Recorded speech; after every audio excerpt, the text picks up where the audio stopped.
অনেক চেষ্টা করেও কি সন্তান আসছে না? লাখ টাকা খরচ না করে ঘরোয়া উপায়ে দ্রুত কনসিভ করার 5টি বিশেষ কৌশল জানুন। এই ভিডিওতে এমন একটি টিপস দেব যা 90% মানুষ জানে না, অথচ এটিই হতে পারে আপনার জন্য সবচেয়ে গুরুত্বপূর্ণ সমাধান। তাই ভিডিওটি শেষ পর্যন্ত দেখুন। আমি আজ আপনাদের সাথে আলোচনা করব বন্ধ্যাত্ব এবং তা দূর করার সহজ উপায় নিয়ে। আগে জেনে নিই চিকিৎসকের মতে কখন আমরা বন্ধ্যাত্ব বলব। চিকিৎসকের মতে 1 বছর বা তার বেশি সময় ধরে নিয়মিত মিলন করা সত্ত্বেও গর্ভধারণে ব্যর্থ হওয়াই হল বন্ধ্যাত্ব। প্রথমেই আমাদের বন্ধ্যাত্বের 3টি প্রধান কারণ জেনে নেওয়া জরুরি, যাতে সমাধান সহজ হয়। 1 নাম্বার কারণ হচ্ছে হরমোনের ভারসাম্যহীনতা, যেমন পিসিওএস বা ডিম্বাশয়ের সমস্যা।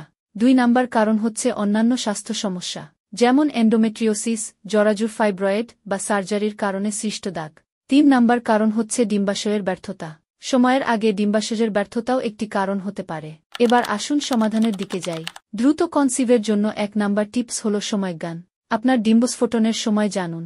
গবেষণা বলছে ডিম্বস্ফোটনের 3 থেকে 4 দিন আগে এবং পরের দিন পর্যন্ত নিয়মিত মেলামেশা করলে গর্ভধারণের সম্ভাবনা বহুগুণ বাড়ে। তাই আপনার সঠিক সময় ট্র্যাক করুন। টিপস নাম্বার 2, শুধুমাত্র আপনার নয় বরং আপনার স্বামীরও স্বাস্থ্যকর জীবন যাপন জরুরি। তাই সুস্থ শরীরের ওজন বজায় রাখুন। ধূমপান ত্যাগ করুন এবং ক্যাফেইন কমিয়ে দিন। সবচেয়ে বড় কথা, এই সময় আপনার মানসিক চাপ কমানো উচিত, কারণ এটি স্ট্রেস উর্বরতার সবচেয়ে বড় শত্রু। 3 নাম্বার টিপস হল ফার্টিলিটি ডায়েট। উর্বরতা বাড়াতে ভিটামিন ই সমৃদ্ধ খাবার খেতে পারেন, যেমন সূর্যমুখী বীজ, মটরশুঁটি, ডালিম, ডিমের কুসুম এবং স্যালমন মাছ।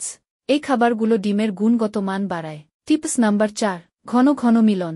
উর্বরতার সময়কালে ঘন ঘন মিলন করা ভালো। এতে শুক্রাণুর গুণগত মান এবং কার্যকারিতা বৃদ্ধি পায়। তাই আপনারা এই সময়কে কাজে লাগান। 5 নাম্বার বা সর্বশেষ টিপস হচ্ছে গোপন টিপস ও ডাক্তার পরামর্শ। এবার আসে সেই গোপন টিপসটি যা অনেকেই জানেন না। মিলনের পর কিছুটা সময় বিছানায় শুয়ে থাকুন। এটি শুক্রাণুকে জরাজুর দিকে যেতে সাহায্য করে এবং গর্ভধারণের সম্ভাবনা কিছুটা বাড়ে। ডাক্তারের পরামর্শ: যদি আপনার বয়স 35-এর বেশি হয় এবং 6 মাস পরেও গর্ভধারণ না হয়, তবে দেরি না করে একজন বিশেষজ্ঞের পরামর্শ নেওয়া উচিত। মনে রাখবেন, এই টিপসগুলো কেবল সাধারণ তথ্যের জন্য, তবে ধৈর্য হারাবেন না।